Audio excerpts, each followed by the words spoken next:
Hey everybody, Natalie Nixon here. Thanks for joining. This is part 2 of a conversation with Eve Rodsky, the author of Fair Play, and today we're calling it part 2. We talked last time about wonder. We're talking about rigor today. So let me bring in Eve. If I can remember how to. Eve's here. Great. Hey Eve. Let me just let in Eve. Eve. Hey everybody, thanks for joining. Hi Anne, great to see you. Hey, thank you for being here. Hey Eve. Hi, can you hear me? Yes, I can hear you great. Okay, great. I don't see your face yet, but I'm glad that it just says connect. Okay, here we go. Perfect. There we go. Welcome back. So good Hi. to see you. Can I just say that I was talking about you today on a panel, and we were talking about the things women are not allowed to be. It was a fidelity event, and the idea of being loud and wrong came up a lot in terms of why women don't. We're not as active in our financial lives as we Yes. should be. And so I think I was postulating that it was because of being the fact that we're not allowed to be loud and wrong. Right. And a lot of times in finances, if we ask what a yield is or we don't know what that means. So from everybody who wasn't with us last time, we came up with this idea that loud and wrong would be our rallying cry for part 2. I love it. Loud and wrong all day long. It goes back to those, for me, it was those moments in math class where, like, we talked about this, where I would like triple check my answer and then tentatively raise my hand and like, so what if you're wrong? Like the world doesn't end. Like keep it moving. And by the way, I think as we talk about rigor, because part of the beauty of your book is this uh, really important framework of wonder and rigor. And obviously, you can talk to it better than I can. But we became friends because I was very intrigued by that. I think, the idea of rigor, a lot of times, that idea of perfectionism that we've been conditioned to is a hurdle to continuing on with the rigor, or as I call in my second book, completion. Yes. And let's so first of all, just to kind of set the Back table up. again. Hey everybody, thank you for taking some time out of your day to join us in this conversation. I'm Natalie Nixon. I'm the author of The Creativity Leap, president of Figure Eight Thinking, joined here by Eve Rodsky, author of the New York Times bestseller, Fair Play, this gem right here. And we had a conversation last week about wonder, how to dream, and a continuum of that is we want to talk today about rigor, how to execute. And I love your point about how you think about rigor in terms of completion. I'm thinking about it similarly in terms of discipline, focus, time on task. It's not particularly sexy. It's often very solitary and absolutely essential to any creative work. And I was on a podcast conversation today where we had a good clarifying moment about the difference between rigor and rigidity. And Oh, I'd I love love to that. know, I can share my thoughts. I'd love to know first, what comes to mind for you, Eve, when you think about how do you sort out the difference between rigor versus rigidity? Because I think they're really different. It's such a good question. It's sort of the way I look at perfection versus completion because, and it's funny you asked that because I asked a friend of mine who's a potter. This was the metaphor that I thought was really important to understand. She's the self-identified. She identifies as a woman. She's in her 50s, and she started pottery, and she's part of a big group of potters. And she said to me, I asked her, when are you ready for the fire? Mm. Because I think it's an interesting question. Because Yes. especially for a potter, that analogy that you have to be ready to put something into the fire. So you could tinker with it forever, I guess, without it going to the fire. And she said something really interesting to me, which is that it's a lot easier to be ready for the fire, Natalie, if you have a series. if you have a series. A series. And so I think about the difference between rigor and rigidity in terms of one thing that has to be perfect versus a series. And so what I mean by that is if I look at fair play as like one and done, I didn't make any mistakes, then I'm sort of stuck, right? But if I look at it as a series of activism where it was a step in the right direction and I can continue to clarify and write a second book and talk to you and evolve, then things are less scary because otherwise you're going to be stuck waiting for the fire for the rest of your life. Right. I love that. One time in my life, I did metallurgy, not metallurgy, but a class where I was learning how to mold iron. And it was for the first time in my life, I understood that expression, strike while the iron is hot. And so that point about fear and fearlessness and being able to think of yourself as part of a continuum, you know, your point about a series, I really like that. It's the way I'm thinking about the difference between rigor and rigidity is similar in that I think about when we are rigid, we're not thinking in context. So similar to you, when you're thinking as one and done, you're not thinking in context in terms of about what might be next. And rigor allows for context. Rigor allows for identifying the landscape and adapting to how disciplined your practice has to be, how rigorous you need to be, but being able to adapt. The image that comes to mind, I'm from Philly, we're in the state of Commonwealth of Pennsylvania, Groundhog Day, et cetera, and you know, the little animal that like peeks up its head and kind of like surveys the landscape and then understands how to proceed. And rigor similarly accounts for the environment. Rigidity, not so much. That's such an important, I think that accounting for the environment is so important when you think about, I was talking, you know, I'm writing a second book about creativity and a lot of, again, what also brought us together was both of our loves of the remix. And so, and I really love the way you talk about the remix. And what's so interesting about creativity to me as a remix was recognizing that as I was interviewing people for Fair Play, I got to see the most, as my friend Sheila Warren, she's the head of like cryptocurrency for the World Economic Forum. Wow. She was a lawyer at Cravath. We just had very similar entry points into law. And her whole point, which I think is important for the remix and the rigor, is this idea that sometimes your sunk costs actually come back to help you. So for us, we both felt like we were sunk costs in law firm life. I kept saying to myself, why did I invest my life in, you know, years in M&A, which are like dog years because you get a pillow and a blanket, they tell you to sleep on the floor, Natalie, right? And so if you work at a law firm for 2 or 3 years, it feels like, you know, 14. But what was interesting about that is that rigor. Sometimes paper was thrown back in my face because I had done 4 dots and an ellipse instead of 3. Oh.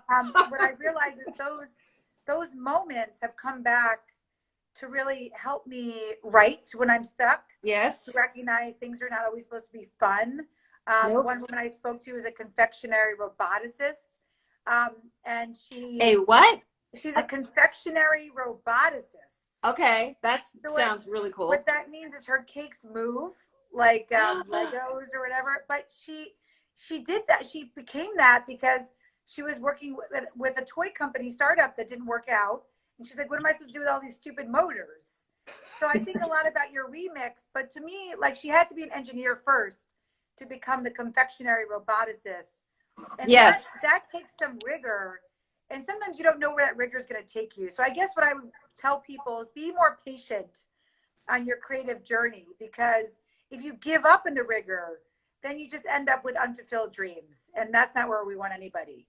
No, I love your reminder to not give up by being about the build, understanding that all learning is interconnected. Every single experience you've had, whether or not you're trying to just push through it because you can't wait to be done with it, is there for a reason and is something that we can call upon.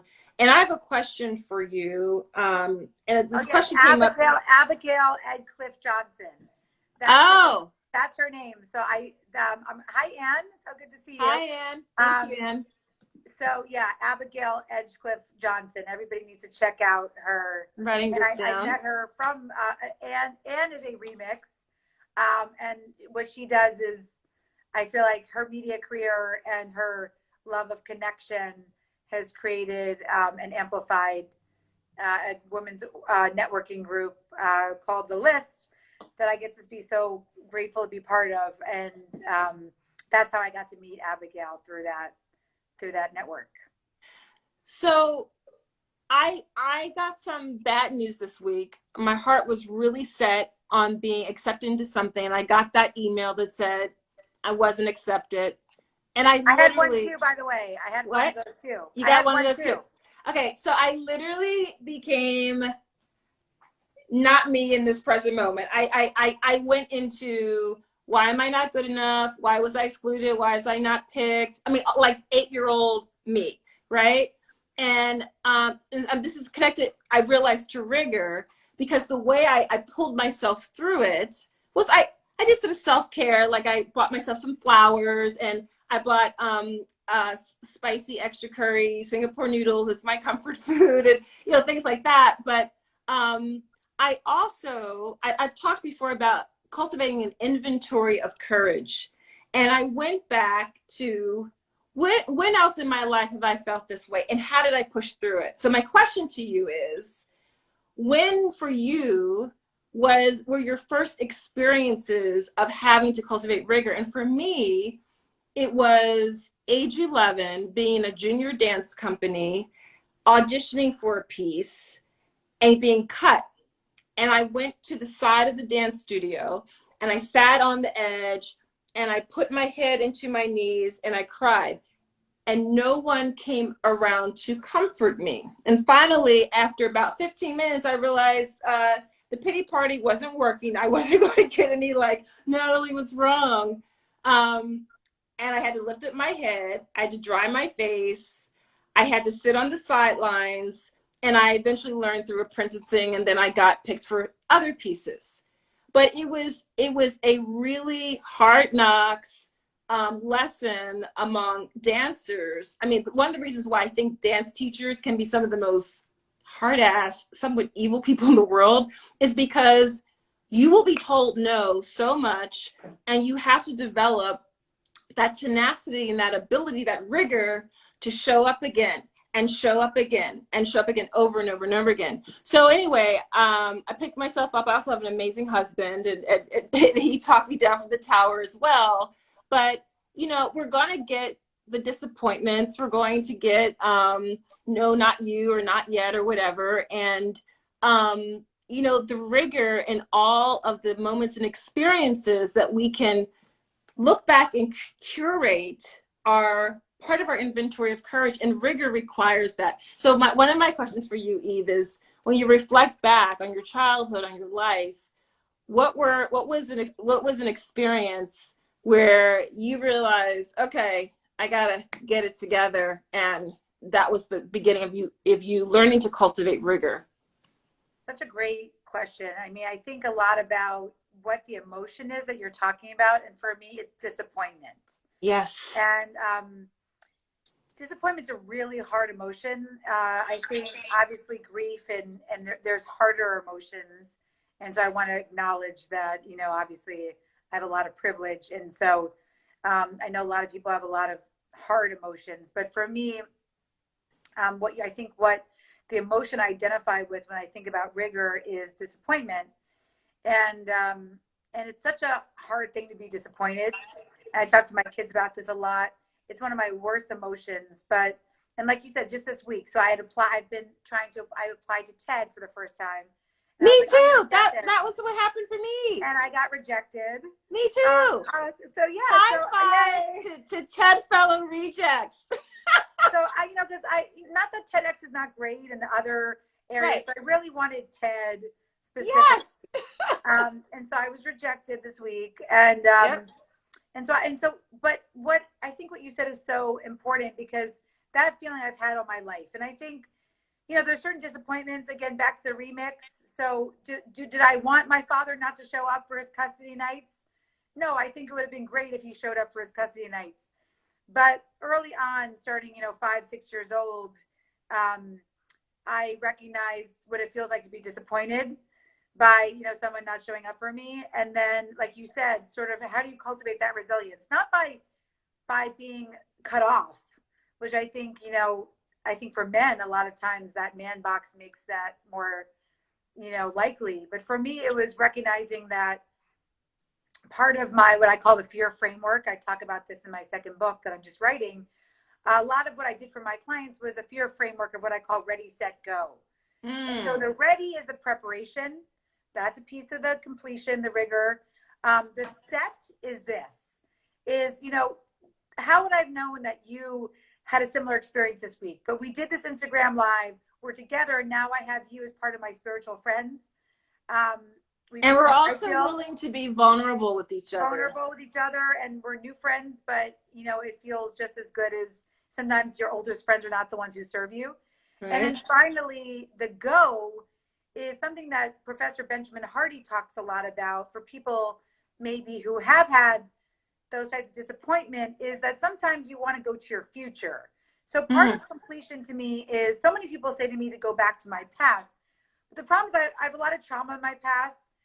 When people say, what did you used to love to do? Really, for me, it was just watching Scooby-Doo and on my couch. It was being safe and taking care of my disabled brother. I didn't really have that chance to dream as a kid. And then as I got older, I was able to develop it. So I actually think the idea of Benjamin Hardy, who talks about what you want your future self to be, is a little bit more, for me, it's a more helpful.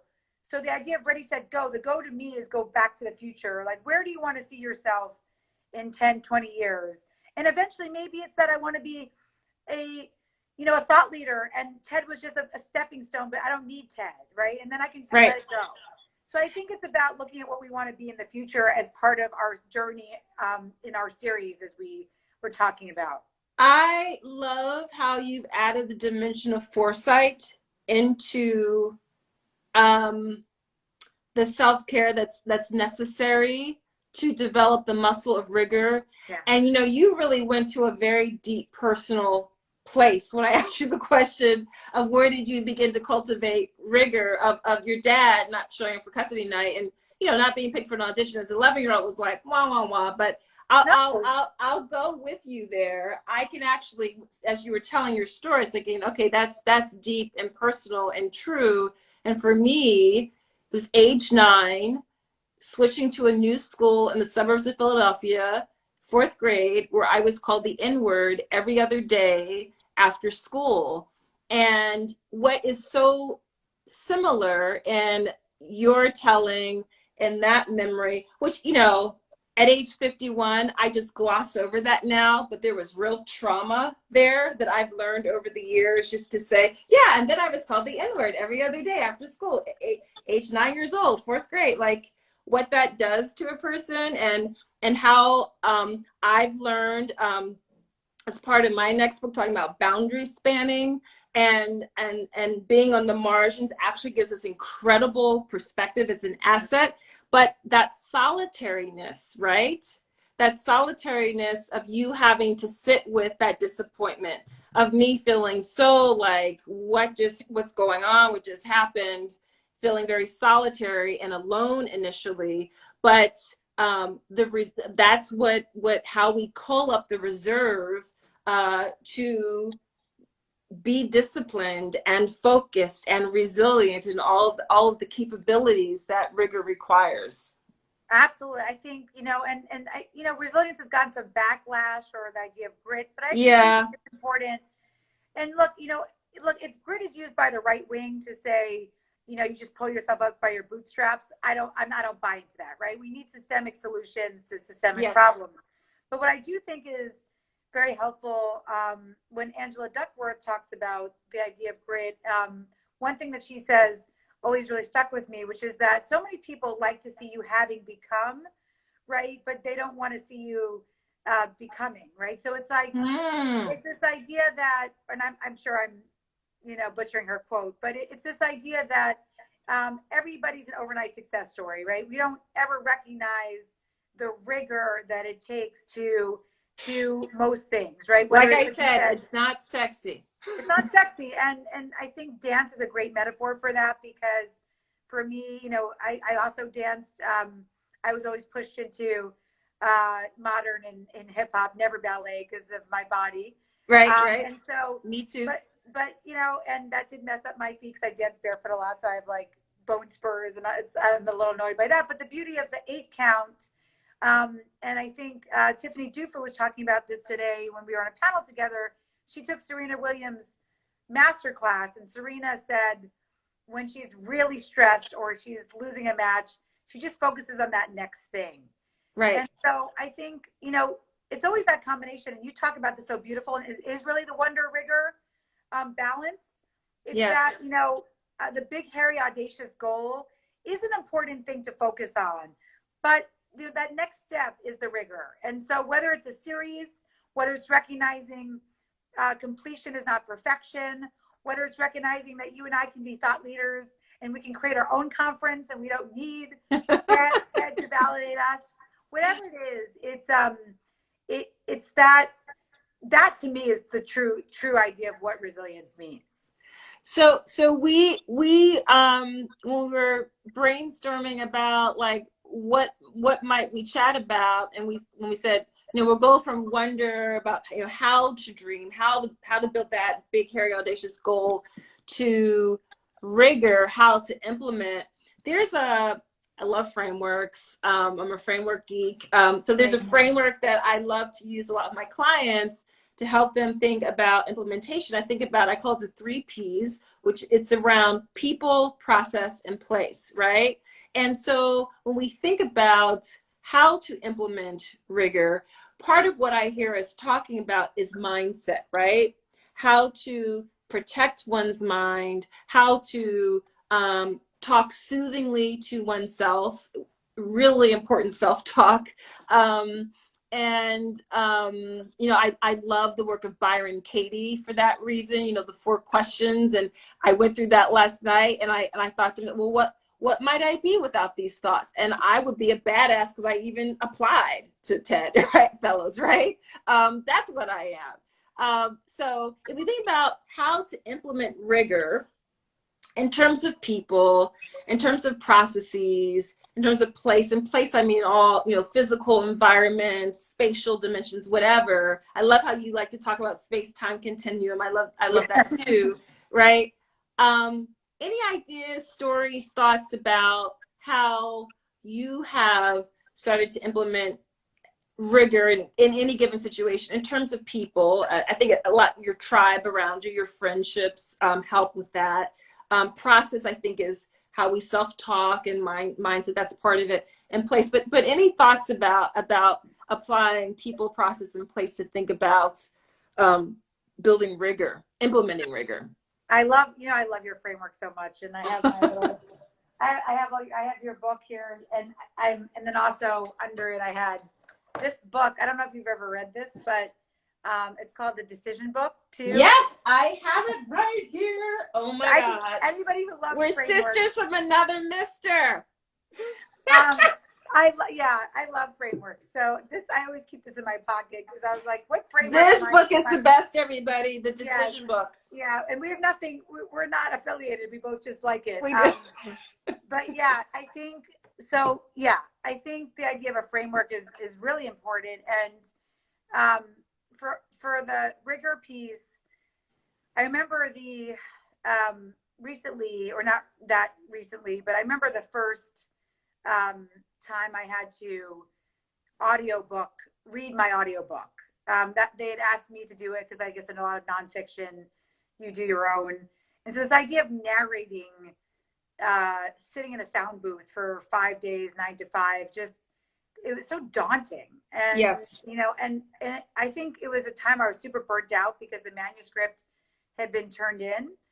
And I don't know if you felt this way too, but I felt like I would have a rest period, right? But right. Then like with all the copy edits and then having to do the audiobook, then all of a sudden the promotion just springs on you and you feel like, wow, there's no rest.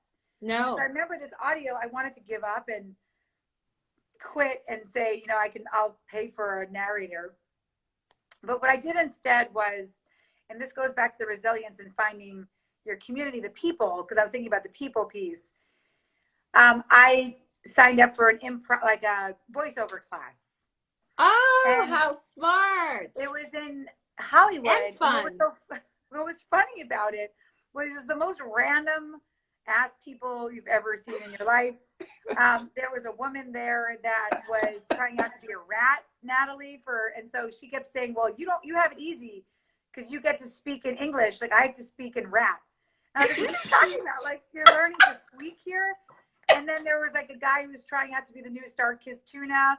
And so he was teaching me like soft drama hands versus high drama and soft drama. And so I remember that moment as I was learning, soft drama hands from Star-Kissed Tuna Man. Right. Was that sometimes the people in your life, your spiritual friends or whatever it is, don't necessarily look like the people you think you need in your life. But if you can embrace them, I think it's really important. So for me, part of my rigor was recognizing at that time the people I needed were the rat lady and Star-Kissed Tuna Man. I love that. I love that. Listen, we have like 4 minutes left. Would love anyone in who's joined us. You want to like share a question or a perspective on rigor? We'd love to hear what some of your thoughts are. Sorry if I missed a question, but please add it to the comments. Any ways that you experience practicing rigor? I just got a text message actually that came across, I guess, from someone who's listening that I know, and they missed. Hold on, they're saying they missed the part 1. And so could you just do they're asking for a 1 or 2 sentence recap of what Natalie means by wonder. Yes. So first of all, thanks for asking. Wonder is part of the way I think about creativity. I think about creativity as toggling between wonder and rigor to solve problems. And wonder is about audacity, asking big blue sky, audacious what if questions. It's also about awe and pausing.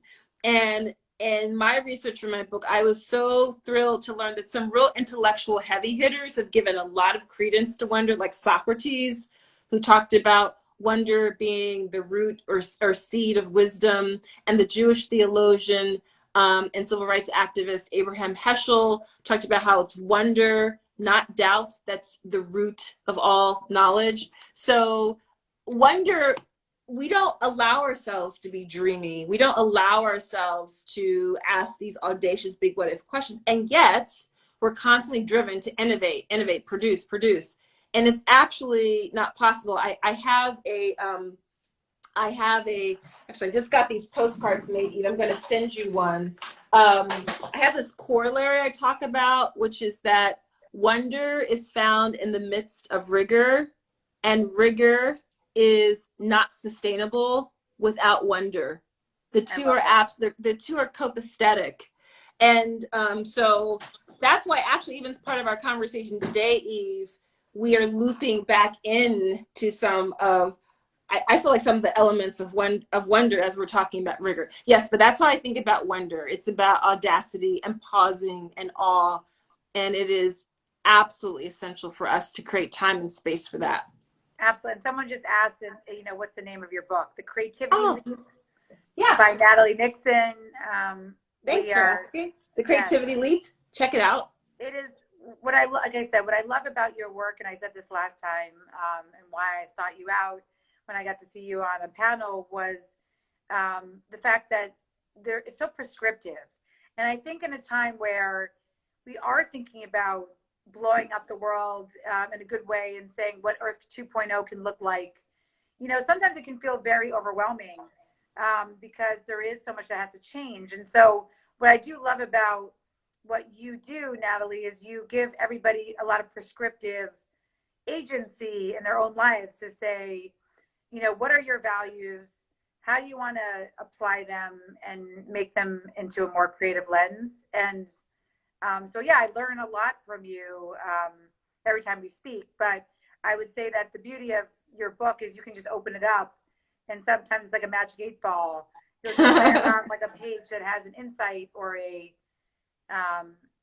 or an exercise that is very, helpful. So I would encourage everyone to go on Amazon to buy the Creativity Leap, but also, I guess we found out, Natalie and I, that we both have a favorite book. We also love the decision book. And as we're winding down, so first of all, thank you, Eve, for all of your encouragement and kudos, as a sister from another mister. And this is Eve's book, Fair Play. And as we're putting a bow on it, talking about rigor, rigor is how Eve has gotten to the point where she's writing her second book about unicorn spaces and women. So definitely check that out. If you're interested in getting a Wonder Rigor tip sheet, check the link in my bio and you get a free Wonder Rigor tip sheet. But other than that, keep wondering, keep being rigorous. And Eve, I think we should keep doing this. We'll figure out other topics. Yeah, let's do. Well, I think we can do next. I think it would be really fun to pull one of the exercises from your book and one of them from my second book that's coming up, and we can do something interactive where maybe you make me do your exercise, I'll make you do mine. But I think the prescriptive nature of what I think we both care about, which is that people live more creatively, live by their values, and less by the milestones that society sets for us, is it's an evergreen topic. So I can't wait to talk again. Awesome. Thank you, Eve. Good to see you. Thanks everybody for joining. Bye. Bye.